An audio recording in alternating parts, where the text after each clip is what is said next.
All right, welcome to the Explainer. Today we're going to uncork a big topic, organic wine. I mean, you've seen it on the label, right? But what does that actually mean for the soil, for the planet, and, maybe most importantly, for the taste of the wine in your glass? So, this is the big question, isn't it? Is this whole organic wine thing just a fad? Something for the health-conscious crowd? Or are we looking at a real fundamental shift in the future of how wine gets made? Well, let's dive in and figure it out together. Okay, so at its heart, organic wine is way more than just a list of things you can't do. It's a whole philosophy. It all starts with a massive respect for the environment, for the land itself. The whole point is to make a wine that's like a snapshot of where it came from. That unique mix of soil and climate and even the landscape. That's what gives the grapes their soul.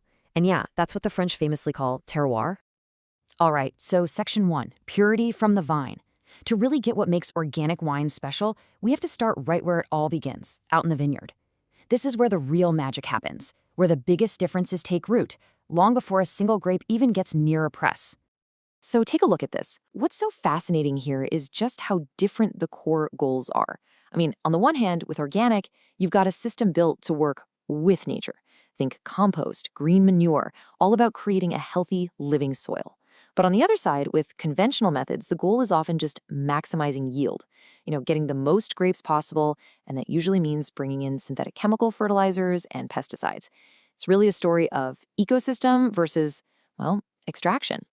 And this is what that balanced ecosystem actually looks like on the ground. It's pretty cool, right? Organic farming is all about playing the long game, being a proactive farmer. So instead of just reacting and spraying for pests, you might plant some lavender to naturally keep them away, or maybe some calendula to bring in the ladybugs, who happen to love eating aphids. It's all about creating this amazing self-regulating world where nature itself does most of the heavy lifting for you. Okay, section 2, the magic in the cellar. So we're leaving the vineyard and heading into the winery. Let's see how that less is more idea keeps going. Because believe me, the work is far from over once the grapes are picked. Nope, a whole new series of really important decisions is just getting started. Now this is one of the biggest debates in the entire world of wine. It's all about yeast. So do you use the wild native yeasts that are just naturally hanging out on the grape skins? I mean, that can give you a wine that's incredibly complex and totally unique, but it's also a bit of a wild card. Or do you go with the commercial yeast, something cooked up in a lab to give you a predictable, consistent result every single time? It's such a fascinating choice, isn't it? Do you go for the beautiful, sometimes messy chaos of nature, or the reliable safety of science? So here's the bottom line. Inside the cellar, the whole goal is to guide the wine, not to force it into being something it's not. It's kind of like being a coach, not a puppeteer. This means you're really, really limiting the use of common additives. The winemaker's job becomes less about being a chemical engineer and more about being a careful guardian, just letting the amazing natural quality of those organic grapes do its thing and shine through. Okay, section 3 is the seal of trust. And this is important. After hearing about all these rules in the vineyard, in the cellar, you're probably thinking, okay, that's great, but how do I know a wine is the real deal, right? Well, that's exactly where certification comes in. It's your guarantee.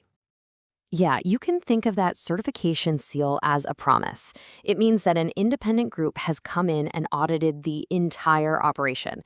And I mean everything from the dirt in the ground to the grapes on the vine, all the way to the final bottle. So when you see that seal, you know it's not just marketing. It's backed up by a super rigorous process that you can actually count on.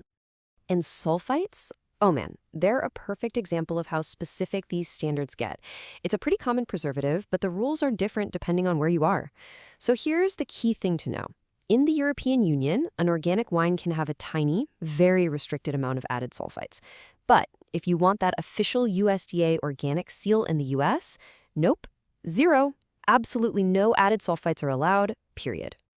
So next time you're shopping, these are the logos you want to look for.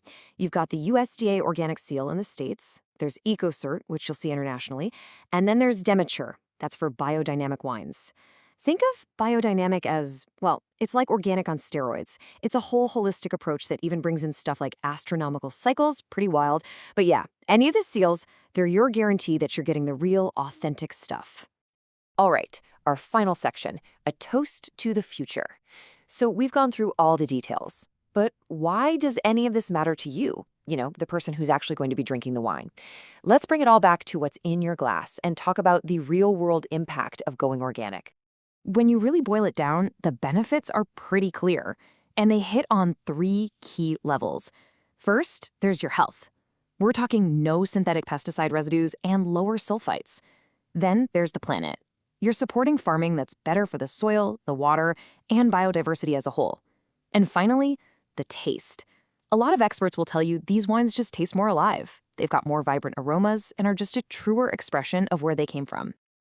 And let's be clear, this is not some tiny niche market anymore. Not at all. This is a full-blown global movement. It's being driven by all of us, by consumers who are asking more questions and caring about where their food and drinks come from. And because of that, winemakers in literally every major region on the planet, we're talking France, Chile, Australia, you name it, are jumping on board and embracing these practices. So what does this all mean?